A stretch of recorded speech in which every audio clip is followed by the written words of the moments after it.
Building a family can be a complicated, messy, lonely, and sometimes heartbreaking process. But you don't have to navigate this challenging journey alone. Welcome to the All Paths podcast, where we support and celebrate all of the different ways there are to grow your family. We're your hosts, Alexis and Emily from the nonprofit organization All Paths Family Building. And today we're talking with Stephanie about her family story and her work in this space. Stephanie, thanks for joining today. Thank you for having me. So before we get into your family building journey, we'd love for you to introduce yourselves to our listeners. I'm Stephanie Crawford. I am the founder of Propa City Community Outreach. We work with families that experience pregnancy and infant loss and any families that have experienced trauma and are looking towards healing. I'm a full spectrum doula in the community of Boston. And I'm an early childhood educator as well. So I teach kindergarten. I am also a mother and a godmother. All the things. You're a very busy lady. Yeah. Oh, and a published author, right? I am a published author, yes. You're amazing. Thank you. So can you tell us a little bit about the kind of beginning of your family building journey? What was that like? Where did it all begin? Yes. So I would say the beginning of my family building journey started when I was like a kid. Like growing up, I always assumed that I would have lots of children. And I had like the names, I had little dolls and I would name them and they were all my babies. And I just assumed that this was how I would grow up. And then I kind of just, went through life. And I think when you are a teenager and you start getting interested in boys, then you start getting this message that don't get pregnant, don't have babies, don't get pregnant. And there's not really like a timeline. So it's not like don't get pregnant until, it's just like don't do it. And then you hear don't do it until you're married. And then you hear, and that's just for me and how I grew up. When I was 23 years old, I became pregnant with my son, Simeon, and went through that pregnancy pretty well. Everything felt good. And then when a week before my due date, I was with family and realized that I didn't feel him move. And so I went through all the steps that I was told to go through, like eat ice cream and wait a little while and do all of that. And then um, called the doctor and was like, yeah, something's going on. And they told me to come in. And so it was that night that I found out that he didn't have a heartbeat. I was 39 weeks pregnant and I had to deliver him. And going through that process, which most of it, a lot of it, like in the hospital, I don't really remember because it was such a blur. But I do know that like I had an anxiety attack every time I had a contraction. I was super confused about what was even going on, what to expect before I actually gave birth to him. And then after giving birth to him and, seeing how beautiful he was, but that I couldn't take him home, um, struggling to like enter back into society. Like I was 23 and at the time I thought that was very grown, but it was not. And so like, my friends know nothing about this. The people I'm around are like, either you have a baby or you don't. They're like not really understanding what has happened to me. And so I kind of isolated myself a little bit from most people. So for the next like 8 years after that, I was kind of like not thinking about it in a different way now. Like that was pretty scary. I don't know what this will look like. And so like um kind of secretly terrified of having a baby. And then in 2019, I had my what I call my rainbow baby, Amani. Thank you for sharing not just your story, but the story of both your children as well. Thank you. I know you mentioned that the people kind of in your life didn't really know what to do or how to help you, or I mean, it's a situation that hopefully most people haven't found themselves in. So there isn't necessarily a playbook or a set of like cultural norms. Like if a parent passes away, there's like, okay, we make sure they have food, we do this. Like there's almost like a checklist at this point that you kind of Mhm. know as a community what to do. And there really isn't one when it comes to pregnancy and infant loss. So how did that experience change your relationships with the people around you, with your family, your friends, and your extended community? Oh yeah, it changed a lot. So I actually didn't talk to most of my friends after that for different reasons. Like, when I think about it now, I think a lot of it had to do with like my own mental health and just kind of like what I was feeling and the anxieties about like seeing them again and what they were thinking about me. And I think what some people don't realize is that like even when you are like the way you perceive things after a loss, after a loss, like grief really does change the way you perceive things. But I think like even when people would say things well-meaning, I was like, oh, they're horrible. I hate them. And then I just wouldn't talk to them ever again. So there was that. Like there's a lot of people that even now, you know, almost 14 years later, I'm, rekindling friendships, I would say, from a long time ago and seeing people and realizing that like I think I stopped talking to them when I lost Simeon. And that awkward high, we were always together or like we were close friends. So that was one thing. Um, I think for my family, it was like everyone did all of the right things, like being there for me, feeding me, and all of those things.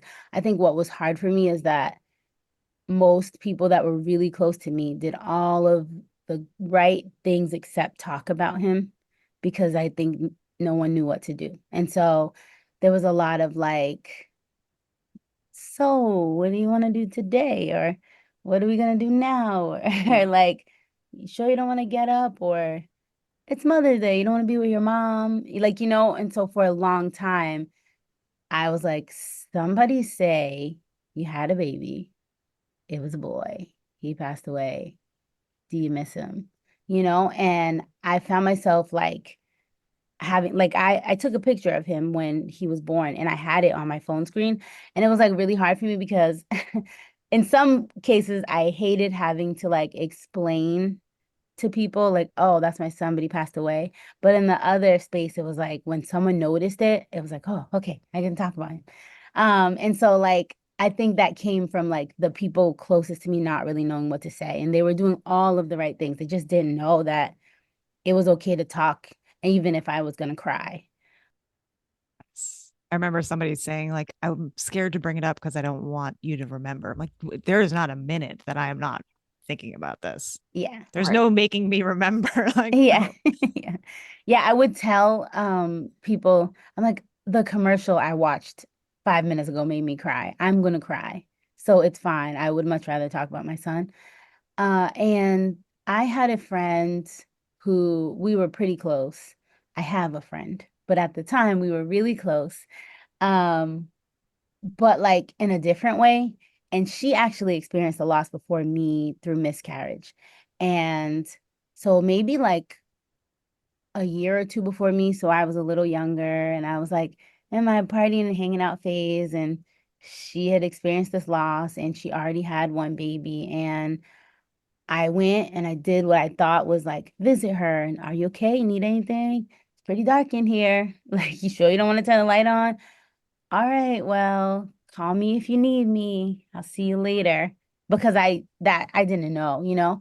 And Mhm. so in turn, then she became that person that like cared for me because she knew probably what she wished I did and other people did for her, you know?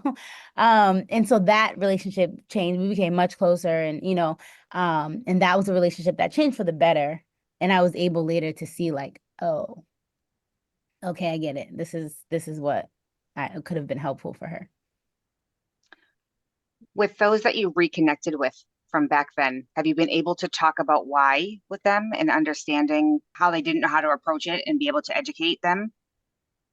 Yeah, I think that a lot of people, what I found was that a lot of people were super understanding. Like there weren't many people that were like, she just Good. stopped talking to me. I hate her. Most people are like, I didn't know what to do and I understood and I just gave you your space.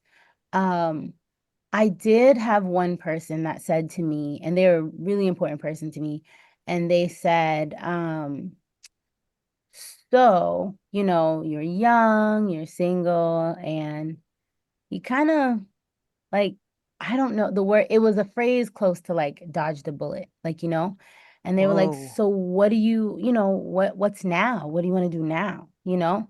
And I was like, oh, and I didn't, there were an older person in my life that like I really love, And so I was just kind of like, okay, okay. And I thought about that a lot and what do I do with this, And it was like, oh, maybe like maybe more than 5 years later, that I was doing the work I'm doing now with Propa City. And they were like, I gotta tell you, and I've never brought this up to them because but they were like, I gotta tell you that, when this happened, I was so hurt to see you so hurt. And I was trying to find a way I was trying to find a way to help you like find like what was next because I didn't want to see you so sad. And now that I see the work that you are doing, I realize that just everything, like your whole process and the journey that you had to go through in your grief is just what it needed to be so that you could get here. And so I didn't really have to say anything. They were able to like They knew. watch on their own. Um, and it was just a part of like people just not knowing what what do I say, And I think for most of my life, I'm very like, whatever, it's okay, it's fine. Yeah, I'm finding the jokes and everything. Like, you know what I mean? And I even a little bit in that time, like I was just kind of like, I don't want people to be around me, looking at me like, pity and yeah, I felt like charity because the way people like even when I Right. wanted people like the things that you would normally do, like bring you food and do you things, I felt like now I look like charity. Now everybody's feeling pitiful about me. Oh my goodness. Like I needed to feel like normal again. So I was making jokes about things and and it was the people that I was closest with that I would like, they would end up seeing me like go from I'm fine to like all of a sudden down and I can't get up and they're like, what is going on? Because in a way, I was also like creating this facade that had people super confused about like, so do you want to just move on or do you not? And I think that was the thing. Like that became it was something that I had to like realize like we're just this I had to be really communicative about how I wanted to go through the process so that everyone could come with me. And then once I did that, I feel like everybody like I wasn't offended anymore. So I don't know if people stopped offending me or I just like, but I didn't Right. feel offended. Yeah. Like two things can exist at the same time. You can be grieving and doing work to get yourself out of grief. But to me, it's like you don't need to do 100% of either way. Yeah. So I mean, I haven't been there, but seeing on the outside of the push and the pull is almost like you're telling yourself that yes, I want to move, but like if I move forward, I won't remember.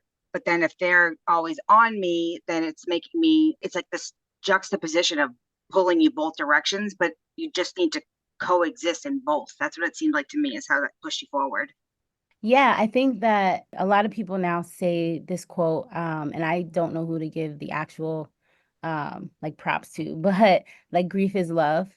I hear that a It lot is. now. And I'm like, yeah, I can see that. Like, you know what I mean? Like it's almost like honoring the love you have for that person, that baby, like, when people are grieving.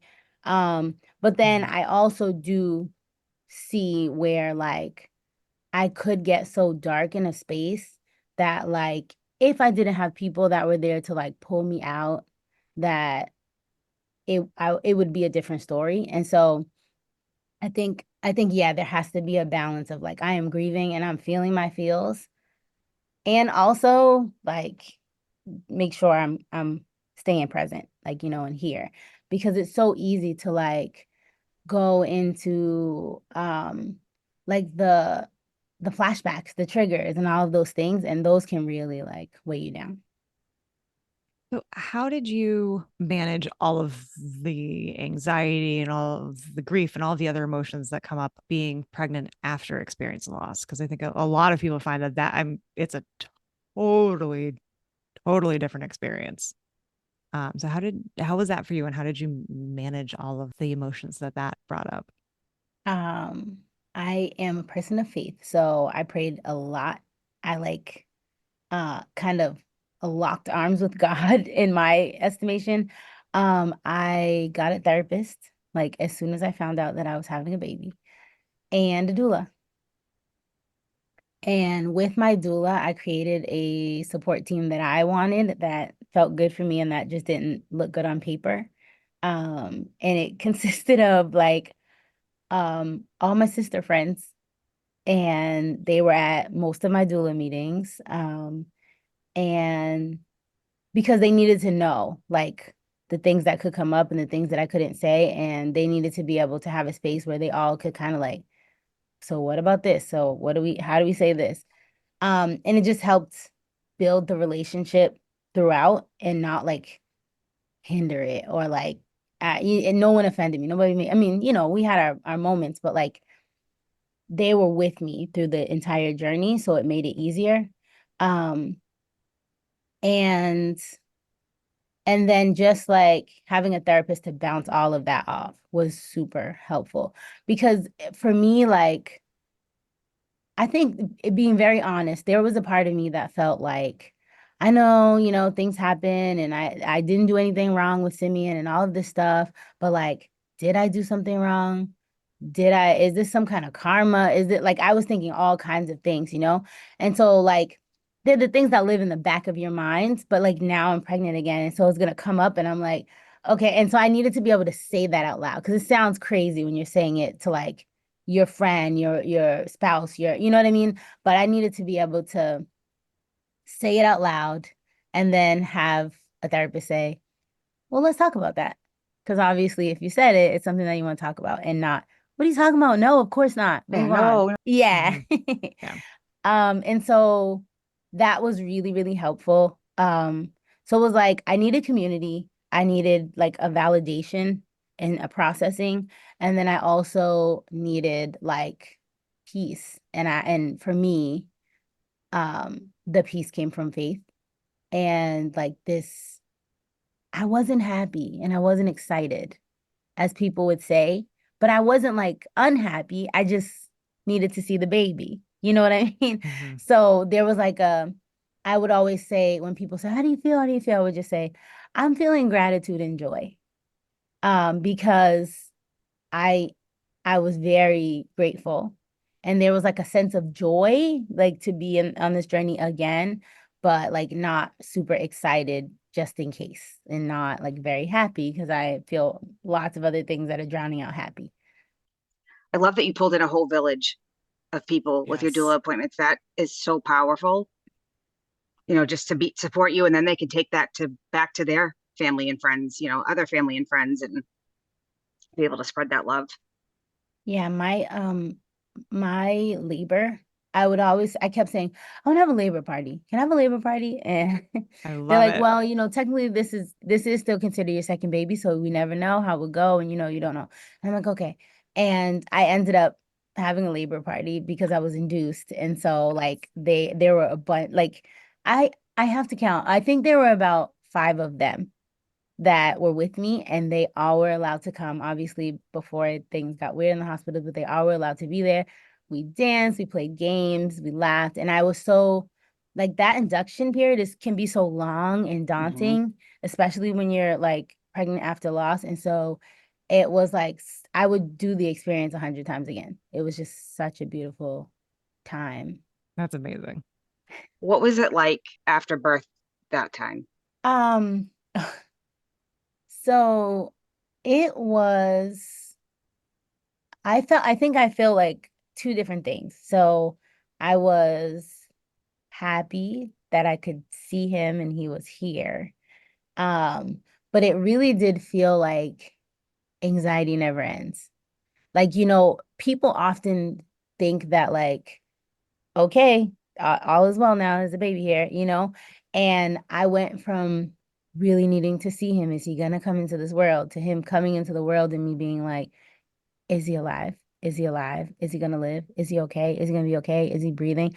And I did a lot of bonding with him. I was still trying to be super intentional and everyone was great. And I had like, so I feel two things. I feel like I enjoyed my time with him when he was a baby and I got like the time off that I needed and all of that.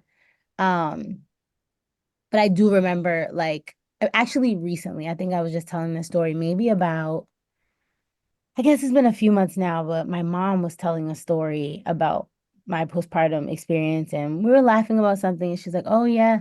And there were a few people in the room and she was like, "Yeah, and I remember you would like be sleeping and then you would just jump up out of your sleep and run over and look at him." And then she's like, and I was like, "Really?" Because I actually didn't, like I kind of remembered, but it was like a blur. And then she's like, yeah. And then there was another time where you just woke up crying. And I was like, "Oh." I had to think back to that and go, "Yeah, that's true. I did have times where I was like the anxiety, like I had all this little anxiety, but it would get bigger sometimes."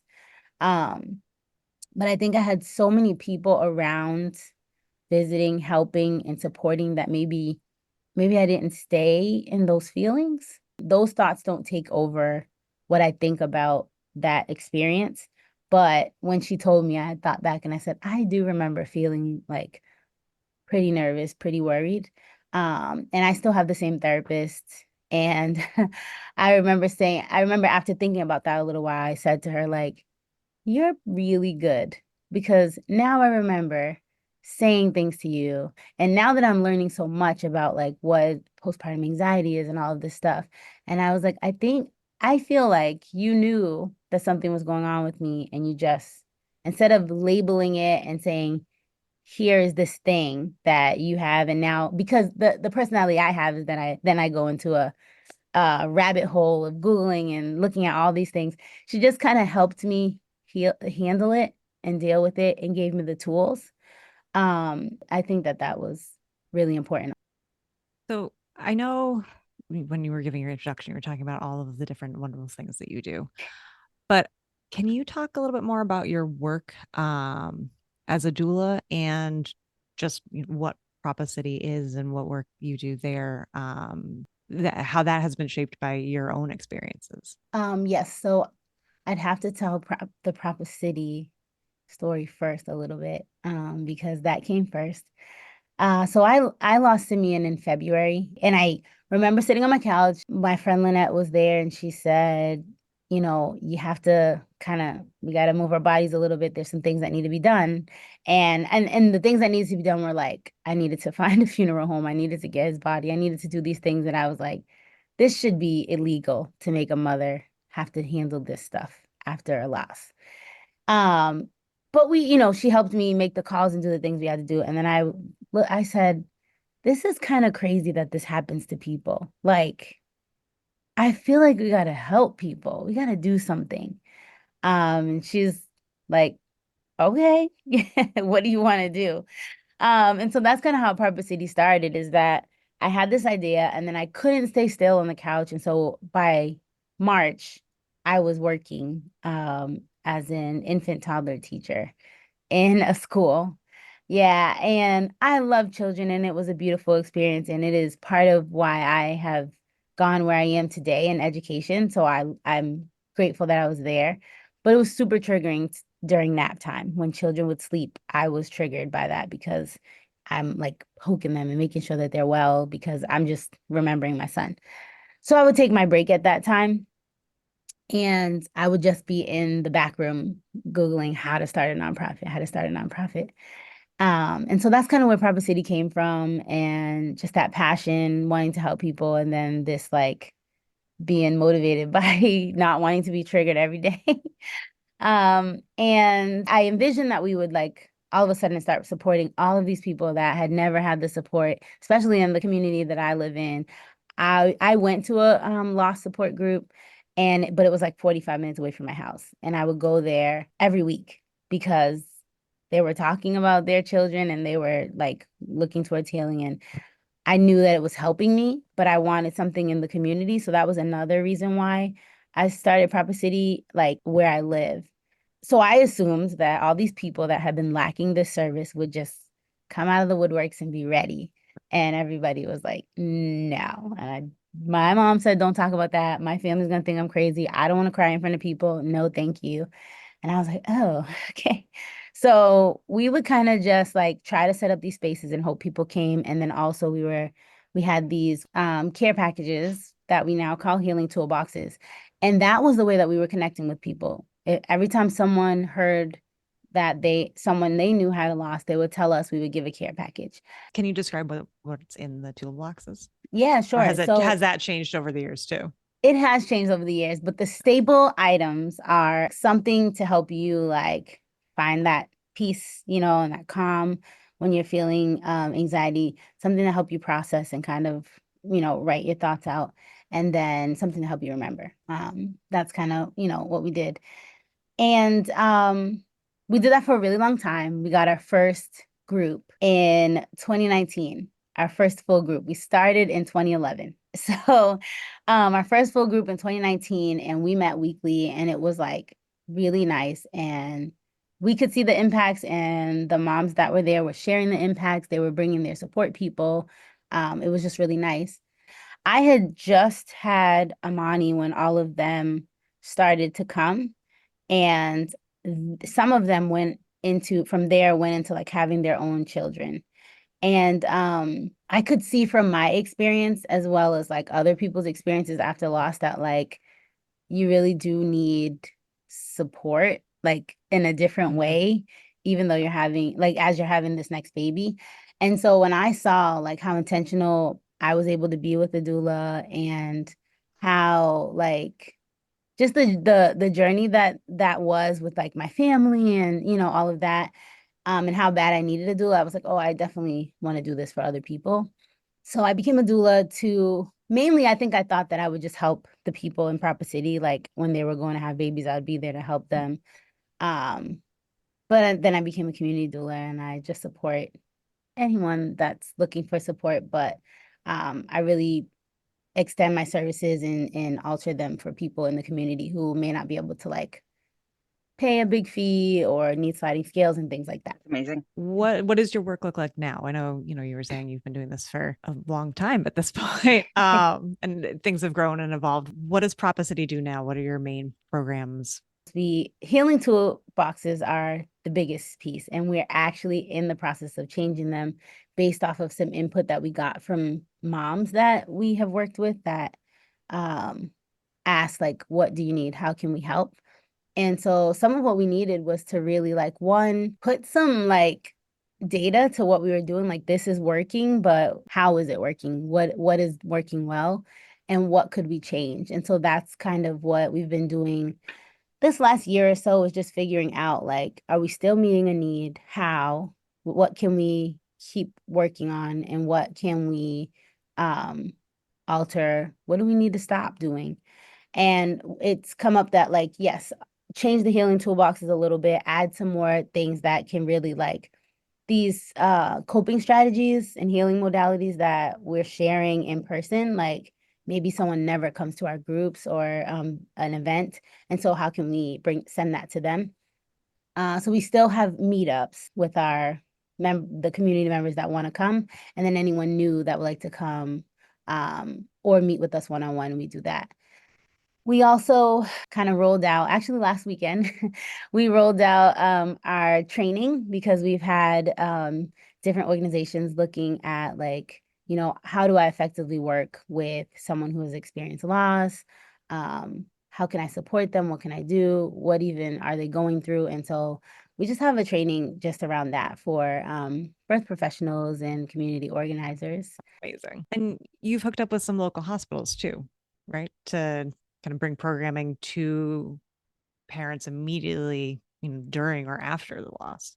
Yeah, so we have a brochure that the hospitals that we have connected to are handing the brochure to a patient when they experience a loss. Um, they're getting all of this paperwork and this other stuff that they can barely read, and they have to sign and they have to take home. And we wanted something in there to be this helpful document that says, here's what you do when you leave here, here's what you can do right now.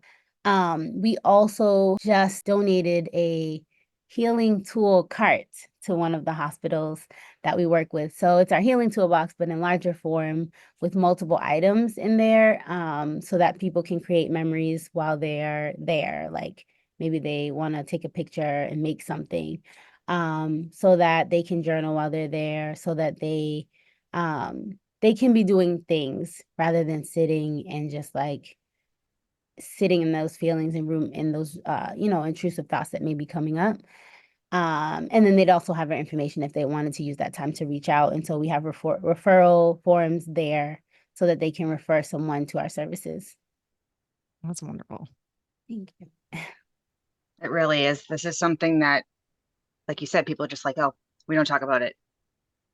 But we need to, and we need to know how. So it's so important. You've also gotten involved in advocacy recently. Can you talk a little bit about that? Yes, that almost feels against my will, right? I would always say, I don't want to do any advocacy stuff. I just want to do grassroots stuff and work with people. That's it. That's it. But you can't, like, when you become passionate about something and the people that are affected, you have to, become a part of advocacy in some way. And so yeah, we were a part of the steering committee for the Mind the Gap Coalition, and we advocated pretty heavily for the Moms Matter Act, which that language was a part of this maternal health bill that was just passed. In one of the testimony sessions, we had one of our moms go up and she shared her story. And one of the legislators resonated with her story because they also experienced a loss. And that was something that I think felt like it kind of validated her experience and her journey so far. And like this idea that I would like change, please, and a legislator saying, me Right. too. Yeah. The work in communities is so meaningful and so important, but sometimes it feels like, you're slapping band-aids on things that have already happened. Yeah. Whereas if we can change systems at a higher level, then maybe people won't even be in these situations to begin with. Or if they are, like, their circumstances will be much better than the people who are experiencing it now. Absolutely. Exactly. Yeah. So if people would like to get in touch and learn more about Propa City, or learn about you as a doula, how can they connect with you? Yeah, so we have a website and we're on social media. We are mainly on Facebook and Instagram. Yeah, we support anyone, so you don't have to be someone that like signs up and pays. We are a free program. You don't have to know someone. Anybody that needs support from us can have support from us for free. We just do an intake and understand who you are, and then we support you the best that we can. You're incredible. I just wanted to thank you personally for helping my family. I reached out to Stephanie and I didn't know what to do. It's, a family member had been going through something and Stephanie just jumped right in. So thank you so much. And we appreciate you. And I don't think you have any idea the impact you make on people that you don't even know. So you're amazing. And thank you for that. Absolutely. So as we wrap up, there are 2 questions that we've been asking all of our guests, and they're related. So I'll ask them together, but you can answer them in whatever order you'd like. So the first is, what's something that you would say to someone who is just getting started on their family building journey? And the flip side is, what do you wish people would never say again to someone who is struggling to grow their family? I love this because when I was pregnant with Amani, I was super emotional about all of the unsolicited advice that I got. And I think it was because of the way that it was given. And so I think to someone just starting to grow their family, I would say to be as intentional as you can, about just like the journey that you're about to go on. I think that, like, I don't think you can plan everything, but I do think that you can set some things up and have a vision for where you want to go and know that things don't always go as planned. But I know that after having Simeon, I was kind of like, oh, so I can't do anything. I'm just gonna wait for a baby to come. And then I had to stop and say, like, no, you're gonna do all the things because you really want a certain outcome, but if you don't get it, and let's say you get the same outcome again, you've done all the things. And so you have fewer regrets. And I would always give that advice. Like, you don't want to skip to what the end might be. Just do all the things that you can do, be as intentional, take all the pictures. And then maybe you have fewer regrets. And I think that I would say learn about the different journeys that people go on so that you know what could be.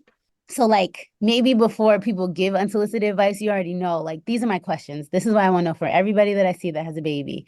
Don't tell me how tired I'm going to be. Don't tell me, I want to know what's important to you, those 3 things. And take what you need and save the rest for later. Like, you don't need everything that someone's telling you. Maybe you will later. You might understand why they said it. But I know that frustrated me a lot. I got a lot of like, oh, you ready to be so tired? Oh, this is going to be oh, and I'm like, I just want to, my baby's not even here yet. Can I have some positive thoughts? Right. And some people say this in the store, or people that don't even know you, and they don't know how hard you've worked or how long you've waited for this moment. And then I think one thing I wish that people would never say is, I don't know how to word this, but I know that when I didn't have Amani yet and I wasn't pregnant, a lot of people just really wished I would have a baby. Oh, I can't wait until you have a baby. And it always came up when I would say something about missing him or an anniversary. It was like people just really wished that I would have a baby so I could be done with this. Like, One baby is not a replacement for another. Yeah. Yeah. And that's what I wish that people would not say that. Because that's almost what it's giving the impression that you think that once I have a baby, everything that I'm feeling is just gonna go away. And that's not it. Stephanie, thank you so much. You are Unreal. wonderful. And everything that you do is amazing. And this whole community is just so much better because you're a part of it. You're amazing. Thank you so much for having me. We hope you'll join us next time for more family building stories and resources. Be sure to subscribe wherever you listen to podcasts to make sure you never miss an episode. And follow us on social media at allpathsfb, or visit our website, allpathsfb.org, for more information about our work. All Paths Family Building is so grateful to the members of our circle of support who are vital to our ability to provide emotional support, education, and advocacy that is available to anyone who needs it. Today, we want to give a special shout out to our gold sponsor, Ferring Pharmaceuticals. Thank you for joining us for this episode. Please help spread the word so that anyone who is struggling to grow their family can join the conversation. It's an honor to walk with you on your family building journey.